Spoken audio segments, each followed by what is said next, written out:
దేవుడు తన ప్రజల మధ్య ఉండే దేవుడని, నీ నివాస స్థలానికి నడిపించే దేవుడు, నన్ను తోడుకుని వచ్చే దేవుడు. దేవుని బిడ్డలారా, ప్రభువు నిన్ను తోడుకుని వచ్చేవాడు. ఆయన యేసుక్రీస్తు ప్రభువారు ఈ లోకానికి వచ్చిన కారణం కూడా అదే. సిలువలో మనందరి కోసం మరణించి ఆ భయంకరమైన మరణాన్ని మన కోసం కోరుకుని మనల్ని నడిపించాలనే, మనల్ని తోడుకుని వెళ్ళాలనే దేవునికి ఆలోచన.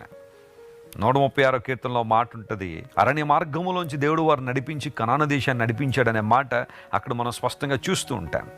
ఒకవేళ ఈరోజు నీ జీవితంలో కూడా అలాంటి అనుభవం ఉంటే, నీ దేవుడు నీ చేయి పట్టి నిన్ను నడిపించే దేవుడు. ఆయన నీ ప్రయాణాన్ని మధ్యలో ఆపేసేవాడు కాదు. ఆయన ఎక్కడో మధ్యలో నిన్ను వదిలేసి నీ బాధలే నువ్వు పడు, నీ ఇబ్బందులేవో నువ్వు చూసుకో, నేను వెళ్ళిపోతున్నానని నేను వదిలిపెట్టేసే దేవుడు కాదు ఆయన. మనుషులు అలా చేస్తారేమో, లోక సంబంధ వ్యక్తులు అలా చేస్తారేమో, కానీ దేవుడు నిన్ను సంపూర్ణంగా నడిపించేవాడు. ఆయన నిన్ను తోడుకుని వచ్చేవాడు, నీ చేయి పట్టి నిన్ను నడిపించేవాడు.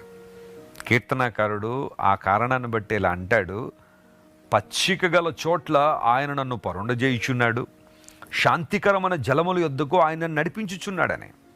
యేసుక్రీస్తు ప్రభువారు వెలుగుగా సత్యముగా ఈ లోకానికి వచ్చిన దేవుడు శాంతికరమైన జలముల యొద్దకు నేను నడిపిస్తారు.